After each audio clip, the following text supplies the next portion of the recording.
Actividad 1. Evaluación de la digestión del almidón por la amilasa salival.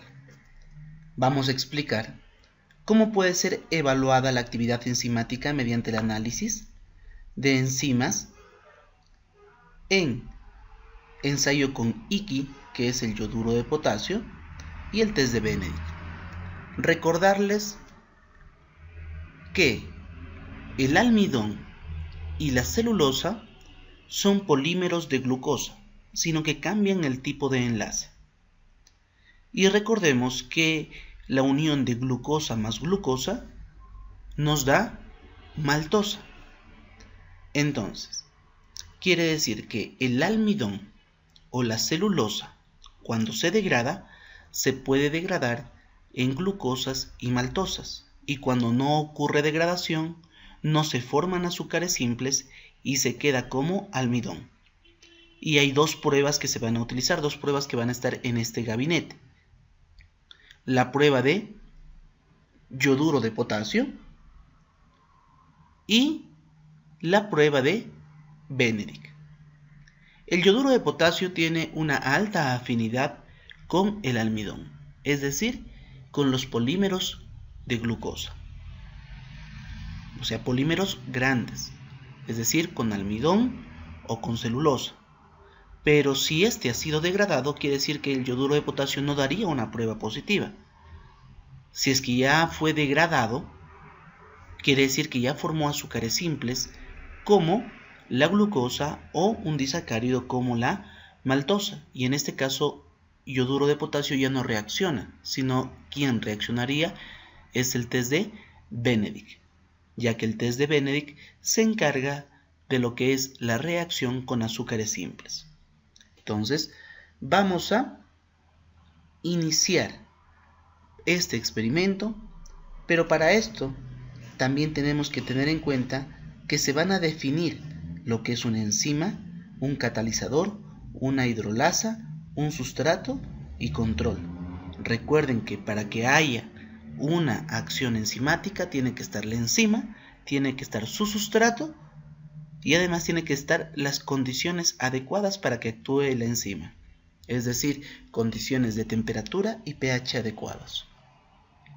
Vamos a entender la especificidad de la acción de la amilasa.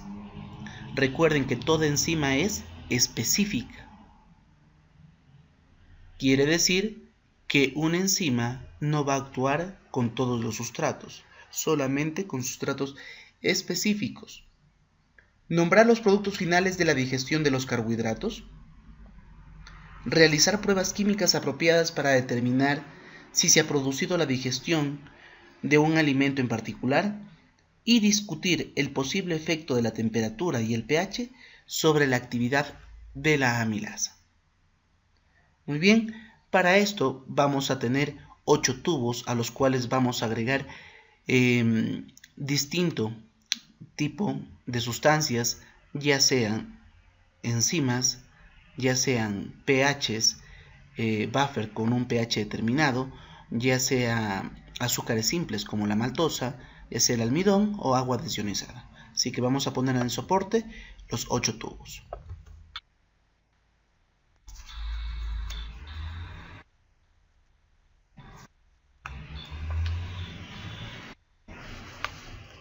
Muy bien, al primer tubo se le va a agregar amilasa, entonces estamos agregando la enzima. Vamos a agregar el almidón. Hasta ahí tenemos enzima y tenemos sustrato. Y además le vamos a agregar pH 7. Si nosotros recordamos a la amilasa se puede encontrar en dos partes del tracto digestivo, ya sea en la boca, en la amilasa salival, o a nivel del duodeno, que viene a través de la amilasa pancreática. Del jugo pancreático viene esta amilasa. Y en ambos lados el pH es ligeramente alcalino, es entre 7 y 8. ¿Sí? En la boca más o menos 7.3 y en lo que es el duodeno vamos de 7.3 a 8 más o menos. Entonces, a pH 7 actuará o no actuará la amilasa.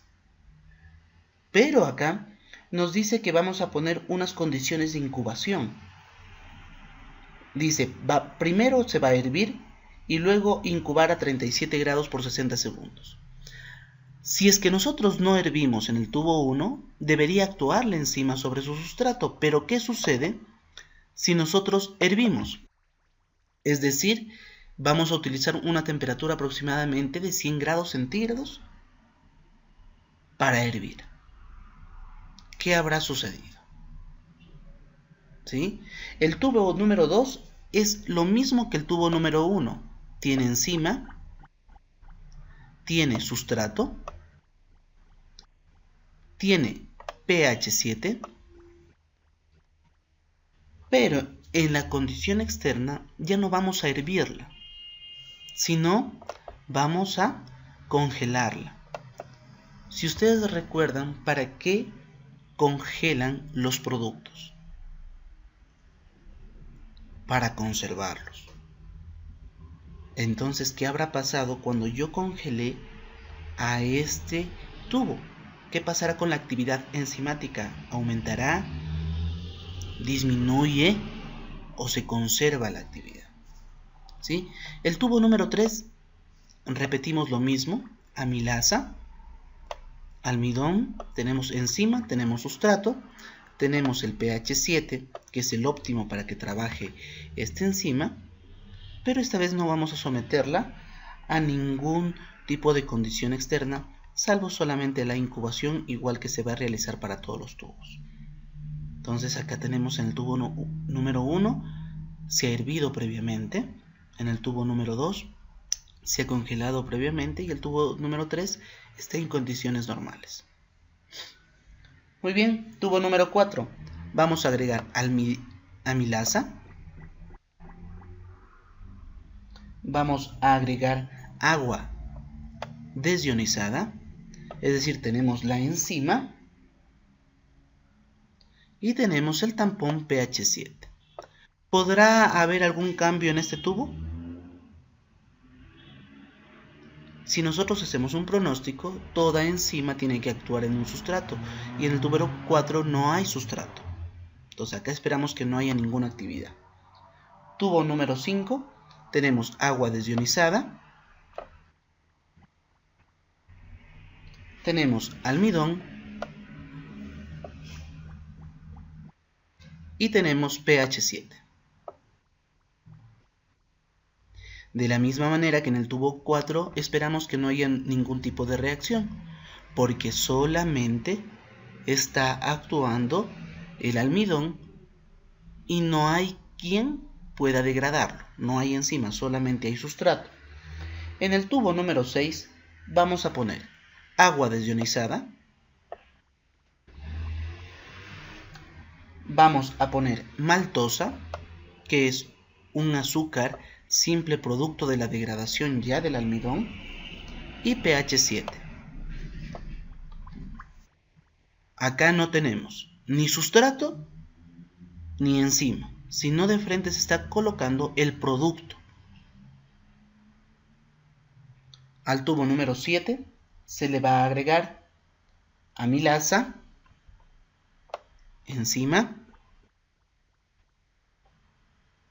almidón, que es el sustrato, pero lo que le vamos a variar es la condición, ya que va a tener pH 2.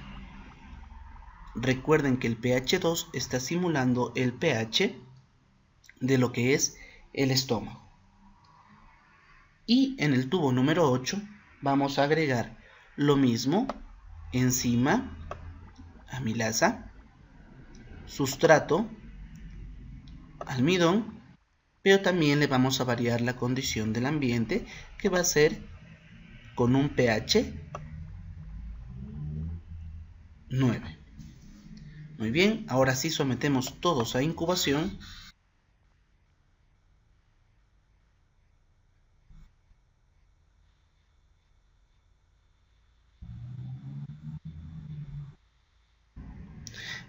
Y como habíamos dicho, para esta práctica se van a utilizar dos reactivos, Benedict y el Icky. yoduro de potasio. El nombre científico de lo que es Iki es yoduro potásico.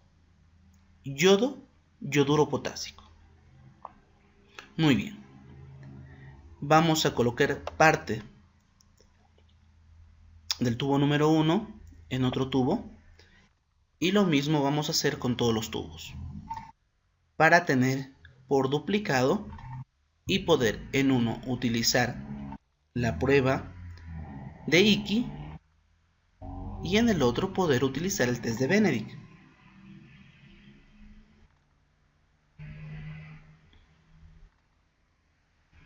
Muy bien, colocamos el reactivo de Iki para los primeros tubos y colocamos el reactivo de Benedict para el resto de tubos. Recuerden que en el primero queremos detectar si hay presencia de almidón, pero si el almidón fue degradado o no fue puesto, acá nos daría negativo y nos tendría que dar positivo con Benedict, ya que detecta azúcares simples. Benedict, para que pueda reaccionar con los azúcares simples, necesita ebullición. Muy bien, ahora sí podemos comparar.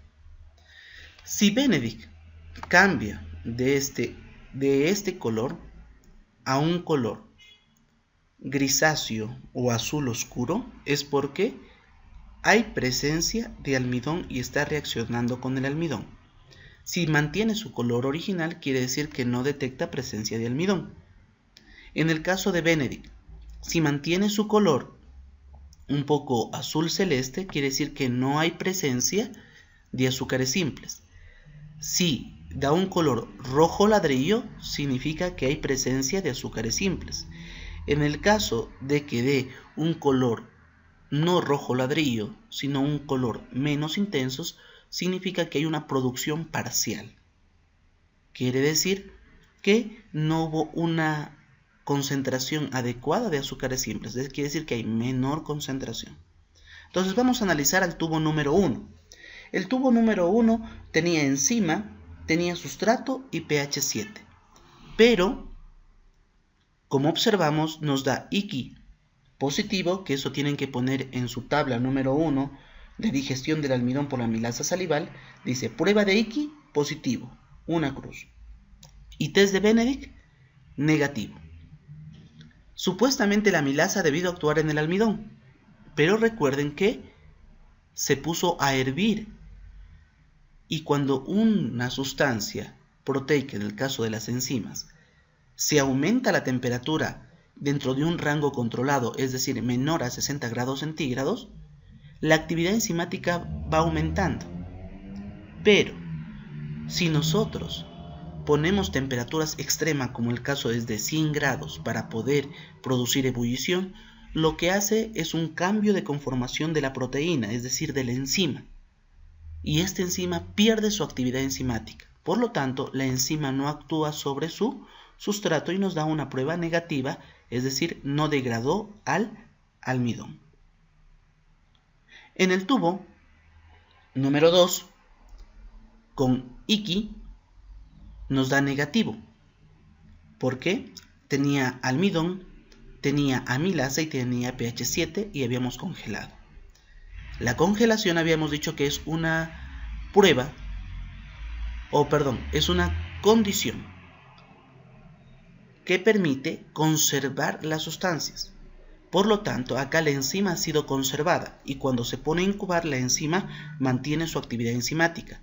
Por lo tanto, la enzima destruye al almidón y lo convierte en azúcares simples. Por eso nos da Iki negativo, pero Benedict positivo. Entonces en su tabla ponen prueba de Iki negativo y prueba de Benedict positivo. Muy bien, en el tubo número 3 teníamos la enzima, teníamos el sustrato, pH 7 y simplemente se incubó a 37 grados. ¿Qué nos dice esto? Que solamente se está incubando a temperatura normal y no hay ninguna condición externa que afecte la actividad enzimática. Quiere decir que este es nuestro tubo control para ver la actividad normal de la enzima.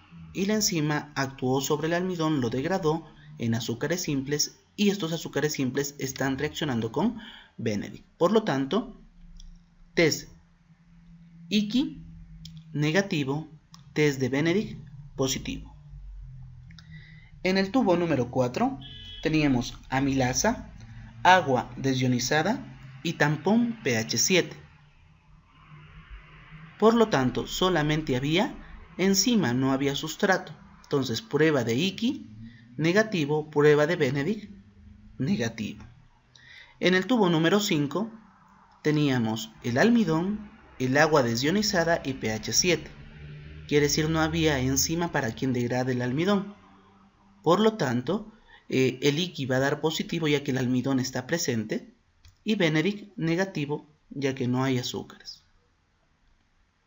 El tubo número 6 tenemos agua desionizada, maltosa y pH 7.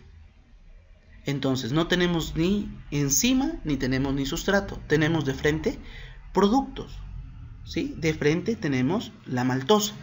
Por lo tanto, Icky me dará negativo porque no hay almidón y Benedict me dará positivo debido a la presencia de la maltosa. En el tubo número 7 y en el tubo número 8 tenían enzima y sustrato, es decir, amilasa y almidón. Lo que variaba en estos tubos era el pH. En uno teníamos pH 7 y en otro teníamos pH 9. Recordemos que el pH óptimo para que actúe la amilasa es ligeramente alcalino. Pero si ponemos pHs extremos, puede ocurrir dos condiciones: que disminuya la actividad enzimática o que se neutralice la actividad. En este caso, vemos que hay presencia de almidón en el tubo número 7 y en el tubo número 8. Pero también hay presencia de azúcares simples, lo que nos indica que hubo actividad enzimática, pero su actividad estuvo disminuida debido a la condición del buffer que están actuando. Muy bien. Ahora vamos a resolver las preguntas del cuestionario. Pregunta número 1. Dice: describe el efecto de la ebullición sobre la actividad de la amilasa. ¿Por qué la ebullición tiene este efecto? ¿Y en qué se diferencian los efectos de la congelación y de la ebullición? Esto ya lo habíamos tratado en la práctica y hemos visto que la ebullición desnaturaliza las proteínas. En este caso, desnaturaliza la enzima y ésta pierde su actividad. A cambio, la congelación lo que produce es una conservación de las propiedades enzimáticas. Pregunta número 2. ¿Cuál es el propósito de incluir el tubo 3 y qué puedes concluir del resultado obtenido? El tubo número 3 tiene los mismos reactivos que el tubo número 1 y el tubo número 2. La única diferencia es de que no está sometido a ninguna condición externa, salvo la incubación a 37 grados. Este es nuestro tubo control que nos permite ver cómo actúa la enzima normalmente. Pregunta 3. Describe cómo averiguarías el pH óptimo para la actividad de la amilasa. ¿Cómo descubrirías el pH óptimo? Para esto, harías un set de tubos en el cual tendría que estar la amilasa, que es la enzima, tendría que estar el almidón, que es el sustrato, y tendría que haber búferes con distintos grados de pH. Y en el tubo donde nos dé una prueba negativa para yoduro de potasio y positiva para Benedict, donde nos dé el color rojo ladrillo más intenso, Eso significa que ahí la enzima ha actuado y ha podido degradar por completo al almidón y formar azúcares simples. Entonces lo que se haría es un set de tubos con distintos tipos de pH y observar en ellos en cuál hubo mayor reacción.